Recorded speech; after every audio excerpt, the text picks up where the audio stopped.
Welcome back. Of course, this is the South African morning. It's been a tough run-up to the U.S. presidential elections as Donald Trump and Democrat nominee, that is Joe Biden, of course, race for the top job. And now Americans are heading to the polls to choose between the two. And our U.S. correspondent, that's Jagruti Dave, joins us now to share what's been happening on the ground on this particularly hotly contested elections. Jagruti, good to have you back. I just want to quote, what Joe Biden had said during one of his recent campaigns here, and I quote, "We're done with chaos. We're done with the tweets, the anger, the hate, the failure, the irresponsibility." It seems to be the sentiments there from Joe Biden. Give us some context, of course, leading up to Election Day.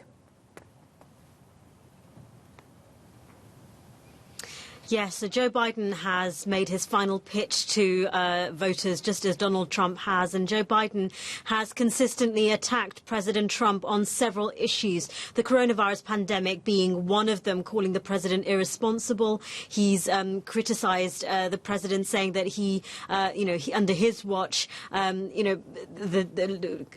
the death toll and saying that he, Joe Biden, wouldn't wave the white flag of surrender. He's also criticized the president for casting doubt over mail-in ballots and questioning the results of the election.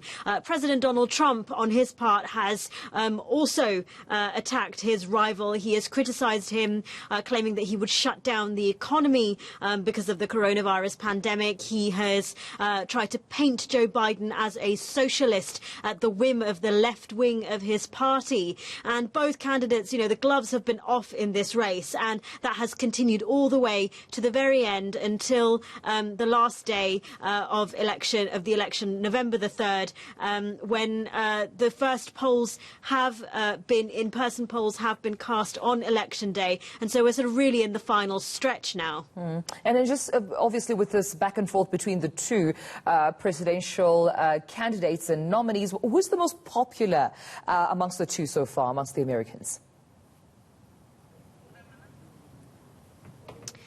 So both candidates are incredibly, President Trump, for example, has a huge support base, when you look at his rallies and his crowds. But in the polls, there seems to be a different story that's being told. Joe Biden has consistently been in the lead in national polls. But, of course, the race is being more closely contested in those crucial battleground states like Pennsylvania, Wisconsin, Michigan, where Donald Trump ended his campaigning, his last rally in Michigan, in Grand Rapids, the same place that he ended his 2016 campaign.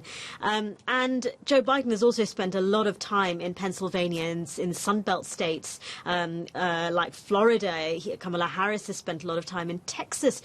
She has been appealing to black voters in those areas, trying to get the vote out. There are some concerns among Democrats that there might not, that there might still be trouble getting the votes of minority voters out there on Election Day itself.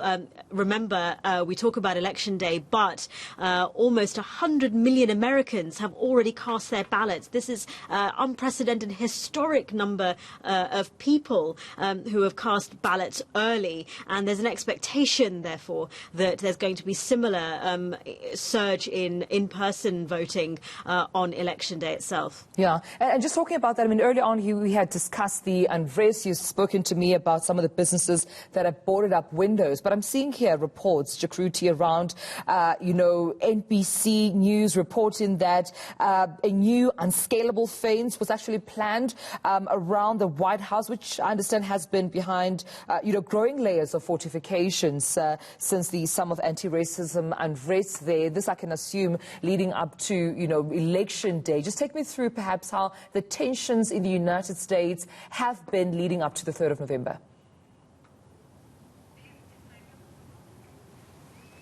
Yes, the contest has been incredibly divisive. We have talked about it many, many times. There's been divisions over the coronavirus pandemic, and now there is divisions over the validity of the election itself.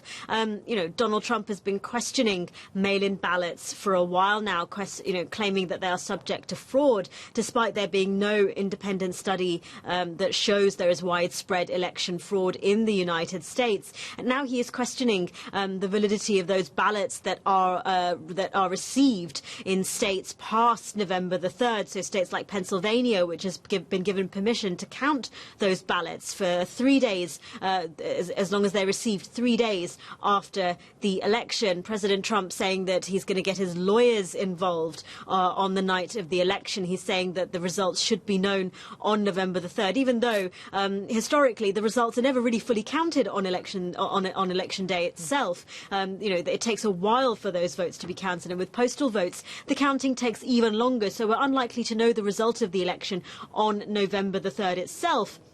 And so there's questions and worries that there might be the result might be disputed because of the time it takes to count those mail-in ballots. And as we've been talking about, frontages, businesses have been boarding up in cities like Washington, D.C. here, right, all around downtown, around the White House. The White House has been erecting extra fences as well, worried about unrest, citing, of course, many businesses citing the unrest over the summer with the protests surrounding the Black Lives Matter movement. So, lots of concerns from both sides about possible unrest if the election result is disputed. Jagruti Dave, that's where we'll leave it. Thank you so much for this update.